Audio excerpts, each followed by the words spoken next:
Hey friends, Ranger Jason Bentley coming to you here from the Ligon Lodge at the Ligon Outdoor Center. Today's lesson that I want to share with you is the study of insects, entomology. Everybody's got some bugs crawling around right now. Hey, we're in the middle of the summer, it's warm, so that's when the bugs like to stay active. Summer is the most active time that we see our insects, but it doesn't mean that it's the only time of year. My friends that were here last winter during our winter special activities, when we were walking around in the snow, some of my young friends got to see insects that were living in the snow that were here. So they're around they're here year round.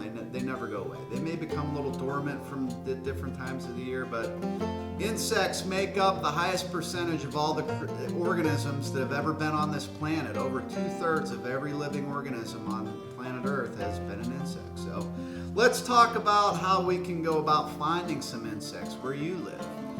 When I go outside here at Ligon, I will carry a net and a magnifying lens around with me and try to collect some of the bugs. So if you have a net at home that you can use, that's great. If not, you can just use a little plastic butter dish to scoop up the insects with.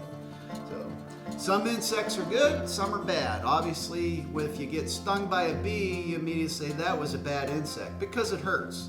But a lot of our insects are good because they're pollinators. They help pollinate our food, our fruits, and our vegetables for us. If it wasn't for those insects, we wouldn't have our food. Some are really good insects because they eat other insects, like our dragonflies. Dragonflies like to eat the mosquitoes, and there's not too many of us humans that enjoy mosquitoes, but dragonflies like them because they get to eat them. Some insects are bad. Some are invasive. What's that mean? Well, they're not native to our area. They've moved in from another part of the world, and they overcompete things. So here in Michigan, a big one, our emerald ash borers is an insect that is destroying our ash trees throughout the entire eastern part of the United States. So some insects can be very devastating. Some are good, some are bad.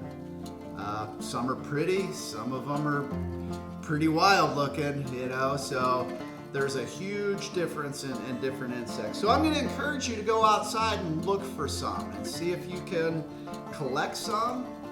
If you want to get an insect collection going, I'm going to share a link on how to make an insect collection. I'm going to share a link on how to make it your own, your own do-it-yourself insect collector if you don't have one.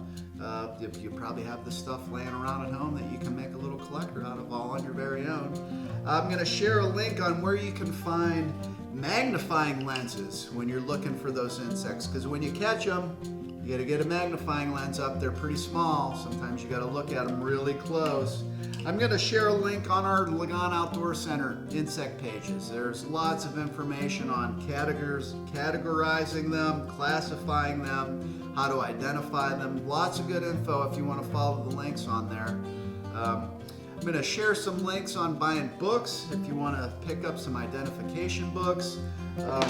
Also some children's books just to read if you like to read about insects. There's some pretty cool stories that you can find out there. All kind of cool books about insects out there. Some fun stuff to read. So maybe you can go out and find some insects this summer. Maybe you can read about them one way or the other.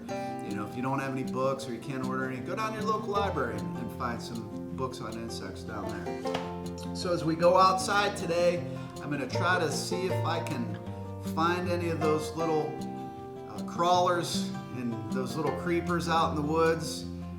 The bugs, I like bugs, a lot of people don't. And it's okay if you don't like insects, but just learn to appreciate them, all right? And don't stomp on them if you see them walking by. I let the bugs fly by and I let them crawl by because they all have their purpose here.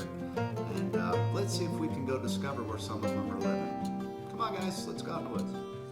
Yeah, we talked about the emerald ash borer being a bad bug, a quote-unquote a bad bug, because it's not native, it's an invasive species, and it destroys the tree by eating part of the bark. Without getting too in-depth into it, it cuts off the supply of the nutrients that the tree can use. So just by coming in and eating the bark underneath the outer bark, but you can see all these marks in here from this dead tree, from this dead ash tree.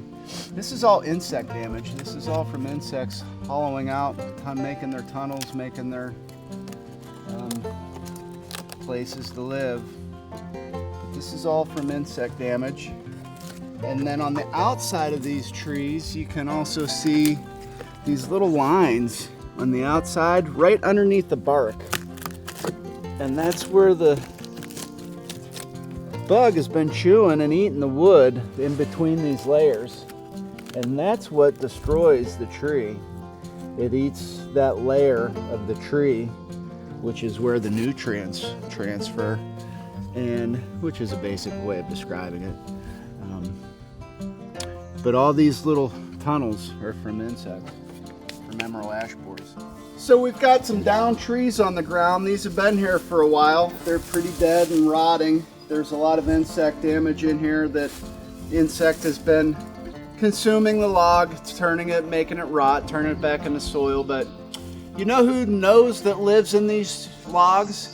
It's the old woodpeckers. The woodpeckers know that there's bugs in here, and that's a meal. That's a good breakfast or a lunch. So the woodpeckers have come along, and that's why this is all pulled apart like this, because of woodpeckers or other animals that are digging into it, looking for insects to eat. Because inside of here, if we kept digging at this, there's definitely going to be some little insect activity going on inside this log.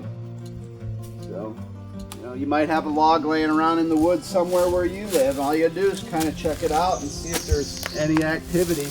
What makes your log different than the log that's laying here on the ground? None of them are the same. So you could find your own log and do some exploration on it and see what kind of bugs you can find.